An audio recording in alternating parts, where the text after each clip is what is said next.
Hi, I'm James Shillinglaw, and I'm here today with maybe a familiar face if you've been reading Insider Travel Report. It's one of our columnists. It's Dawn Barclay. Dawn writes a regular column on travel for special needs and also family travel. So she's been doing that for us for a while. But in this case, we're giving her a little play here because Dawn has written a book. It's called Traveling Different: Vacation Strategies for Parents of the Anxious, the Inflexible, and the Neurodiverse. And that's a very long title, Don, but we're going to get that all explained in a bit. But you're going to learn all about this book and more, as well as where you can buy it. It's coming out this month, I believe. And it really can help you serve a whole different set of clients, actually those clients with special needs. Dawn, first of all, why did you write this book? Indeed, why have you focused on this aspect of travel? Back in the early 2000s when my children were younger, I needed a book like this and it didn't exist. Mm-hmm. And I started interviewing some experts in mental health. I spoke to Dr. Tony Atwood, who's very large in ASD, autism circles. And I spoke to Dr. Ellen Littman, who's very large in ADHD circles. And then I kind of hit a roadblock because I wasn't quite sure where else to go. And it wasn't until IBCCES, which is the International Board of Credentialing and Continuing Education Standards, came up with a designation called the Certified Autism Travel Professional, that I knew how I could finish the book because I could interview these people who'd been specially trained, and many of them are special needs travel or special needs parents themselves. And they introduced me to their clients. And then it was a much easier way to finish the book. No, that's good. And we're going to go into a little bit about what the book includes. But first of all, tell us a little bit about your background and how you got into this, and also how you ended up being a writer. I know a little about this because you and I both were at the same magazine for a while, although at different times. Yeah, I grew up in a travel family. My parents owned Barclay Travel Limited and later Barclay International Group short-term apartment rentals, which was a predecessor to places like Airbnb. We did it first. And so I was in sales and marketing for them. And I branched out into travel trade reporting back in, the mid to late 1980s. And so I've written for 4 major travel trades, you being the most recent. And in between starting this book and finishing this book, I wrote or edited 7 fiction books. So I've been around for a while and I've been writing for a while. Yeah, and that's it. That's another thing, is that you do write fiction as well. I think, in fact, you had a novel, I think, that came out, I think it was last year, right? I wrote 4 books during the pandemic. Oh, well, so you had to keep busy, right? The most recent of the fiction books is called Simple Tryst of Fate, and it was based on a press trip that I took to Argentina many years ago. May I say that the woman in this book had a much better time than I did. It's a kind of romantic suspense, but yeah, I managed to put a little bit of my life into all my books, and that one covered some of my travel writing. Well, this particular book, the book that's coming out, and I think it is still, we're interviewing you this week. It may be out by the time, I think it's the middle of August. But tell us a little bit about the advice in this book and how it can help families. And this is a broad question. We'll be getting into a little more detail, how it can help families with children who have special needs. I mean, what are you trying to accomplish here? Well, first off, it's a huge market because they say that 1 out of every 44 children falls onto the autism spectrum. That doesn't include children with invisible disabilities like ADHD or bipolar or Tourette's. So very large market. And when IBCCES did a survey, they found that of 1,000 special needs parents, 87% don't travel. But of that, 93% said they would if they knew where to go and what to do. So what I have done in this book, it's about 85% strategies of how to travel so you can ward off the meltdowns that you're fearing, because most parents said that one of the reasons they didn't travel is because they were scared of their child having a sensory meltdown. and people misinterpreting it that the child was a brat or they were terrible parents. And that really stops a lot of parents from traveling. So the idea was to give parents the tools to be able to create a more predictable, more familiar trip for their children so they avoid the meltdowns that might occur. Yeah, that's a great thought.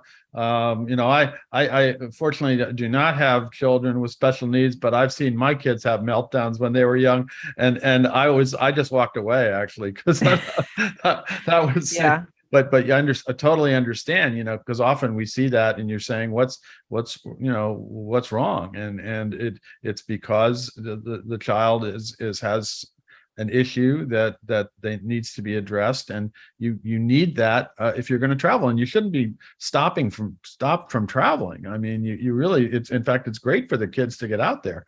Now tell us a little bit about, again, some of those challenges that these families face when they travel. I know there actually was a recent study, we just published it this week by MMGY Global, about some of the things that I thought had been taken care of. And reality is a lot of them haven't, in terms of transportation, in terms of rooms, in terms of things like that, right? Yeah. Well, my book really concentrates on the invisible disabilities, not the physical disabilities, because that's a whole nother book. Right. But what I found also in researching this book, and why it's titled the way it is that these special needs tips apply to every family, because every child, when they're taken out of their comfort zone, becomes anxious and inflexible. Right. So every agent who buys this book will find it'll help them advise their family travelers on how to have a more successful trip.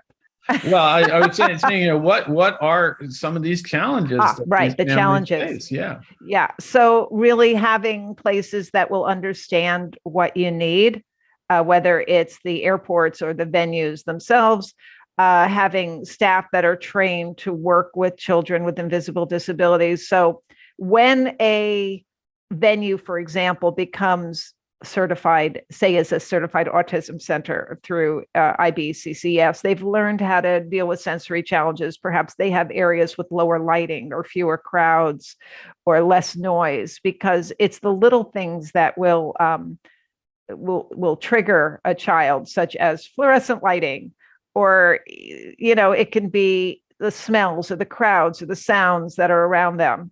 So you'll see a place like SeaWorld, for example, that'll have signage that'll say, beyond this point, this is what you're going to smell.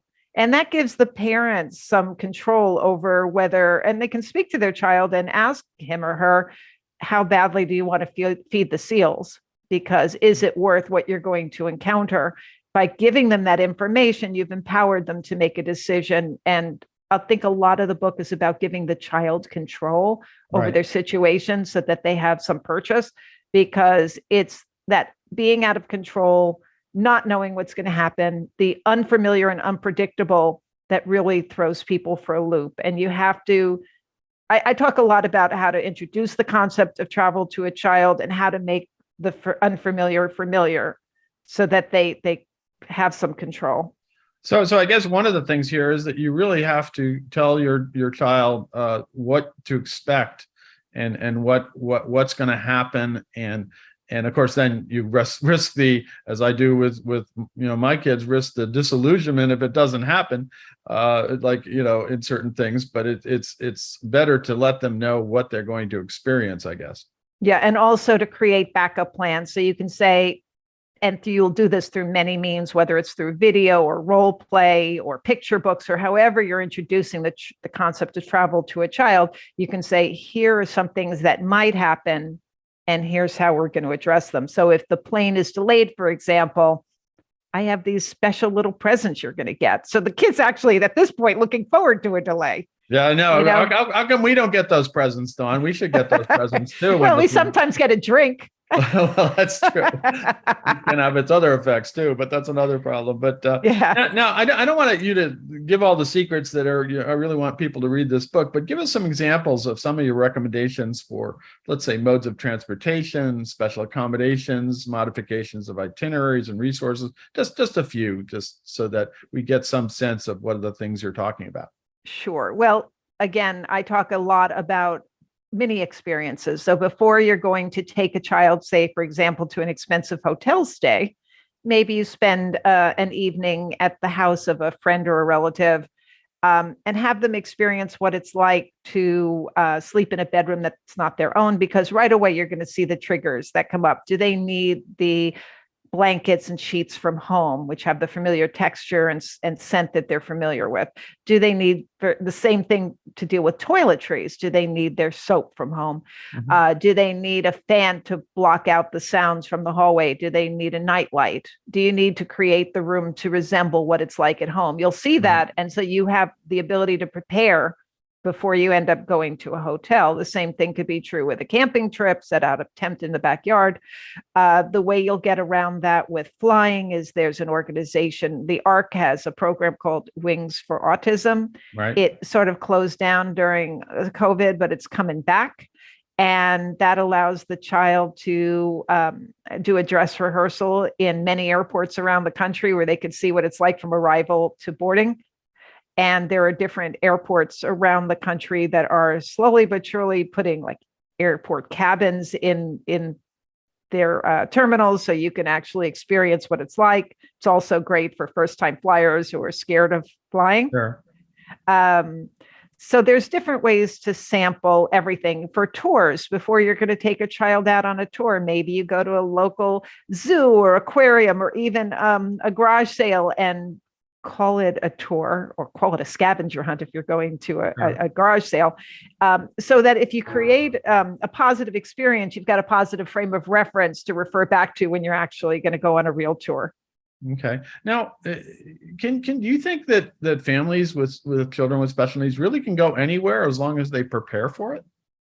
I think that the world is waiting for them, and more places are becoming autism certified or autism friendly. I don't know if it's empathy or economics, but it's happening. I tend to be a little cynical about things. But I believe that if the problem is sensory, there are ways to counter that ahead of time so that you are aware of where the triggers are and you can compensate for them ahead of time. So I believe that the book really does help. I certainly hope so. Yeah, and also I think there are actually probably some benefits to kids with autism if they travel. I would think that the kind of experiences they get can only help them, I would think. I would think it's really important for I mean, I've been traveling since I was 2. I'm going to be an advocate for everybody being a global citizen, but the reverse is true too, that when children with autism and special needs go out into the world, they act as ambassadors for those disorders so that people can experience them. And anytime you become familiar with something, it becomes a little less frightening. No, absolutely. Now, how should families with these special needs kids work with travel advisor to help plan their trips? I mean, I know there are some travel advisors that do specialize. You've written about them, specialize in this market, and but how should they approach the market and work with advisors can really help them? Well, I do believe they should seek out either a certified autism travel professional, or they should find an agent locally that does specialize, and it's fairly easy to find those people. And I believe they have to be really honest with them. I mean, this is not a time to hold back and not explain exactly what your child needs and where the issues are, because only that way can they help you. If your child has a history of eloping, running away, you're really going to want to, for example, pick a hotel with really good security Right. and cameras everywhere so you can be easily found. And if you have a child who's very finicky, you're going to want to pick a hotel with a kitchenette, or you're going to a full kitchen or a vacation rental, but only if you're honest with the advisor can you really get the help you need. No, absolutely. Now you also have a lot of resources in this book, obviously, for people with kids, families with kids with autism and special needs. Talk a little bit about some of the things that you have there in terms of the resources. Well, I do have a long list of hotels that have either been listed as autism friendly or certified autism centers. I do strongly advise parents to do their due diligence and speak to those places before they book to find out what the designations mean and if they're right for your child, because every child on the spectrum is different. And make sure that if they offer, say, a low sensory afternoon, that it's going to be happening when you're there. So I think the parents have to do their bit too. I do have lists of resorts, hotels, and I have a list of special museums in the back that are broken down by special interests, since children on the spectrum often have specialized interests, such as trains or rocks or insects, whatever that is. You can feed into and fuel that passion through the travel. And by creating a child-centric vacation, you're really going to build a strong bond, and the child will really enjoy the trip more.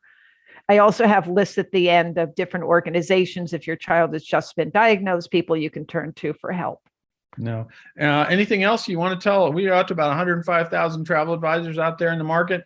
Anything else you want to tell them about this market, the market for kids, for families with kids with special needs, and also how they can serve it? Yeah, $262 billion. I think you really want to sort of get a piece of that market, whether you're going to specialize or at least educate yourself better in physical as well as invisible disabilities. There's been a lot written about physical disabilities and wheelchair travelers, and it's easy to get that information. This is the first book that really is comprehensive about invisible disabilities. And I think it's worth your while to look into some of the designation programs. I'm going to do a story for you all at a deep dive on the designations, so that people understand what the designations mean a little better. I mean, you can speak to IBCCES. I think it's $150 to get your designation as a certified autism travel professional. They have 10 modules that you can do online. It can't hurt. No, absolutely. And it as you mentioned at the beginning, it's a huge market. And, you're really doing these families a great service and these kids a great service, because if you can plan a trip for them, it really can be life-changing for them and make their life a lot better. And that's actually one of the goals when you book travel for your clients, is to make things a lot better for your customers. Yes. I think it's definitely a worthwhile market. I wish more had been written, and I'm going to keep writing about it. Yeah, and absolutely. And you're going to keep writing about it for us on the columns you write, both for families and the special needs kids. Now, where can we get this book? It comes out August 15th.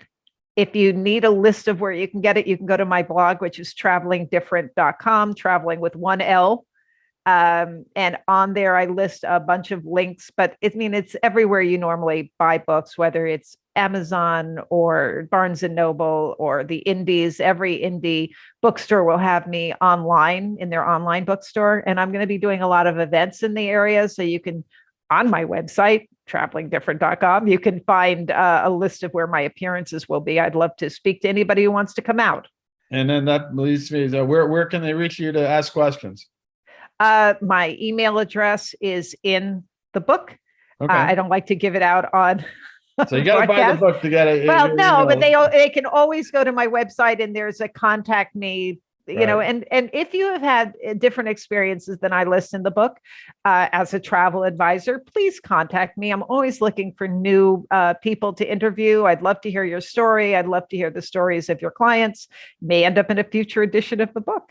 Absolutely. Well, Dawn Barclay, the author of Traveling Different: Vacation Strategies for Parents of the Anxious, the Inflexible, and the Neurodiverse. Congratulations on this great book. I think it fills a real need. And I think all of you out there looking at this, it is a big market, and it may be something you want to explore by buying this book and seeing how you can help these families, help these kids. And again, you can also read the columns that Dawn's been doing for us the last couple of years. It's been great. And it really is an incredible market. When I first talked with her about it, I really felt it was important for us to get out there. Again, Dawn, thank you for taking some time to speak with us. And good luck with the book. It's just a few days away. By the time this comes out, it'll be ready to go. And good luck on your future books, because you don't seem to be stopping writing books. That's for sure. No, I keep going. Thank you. I'm James Schillinglaw, and this is Insider Travel Report.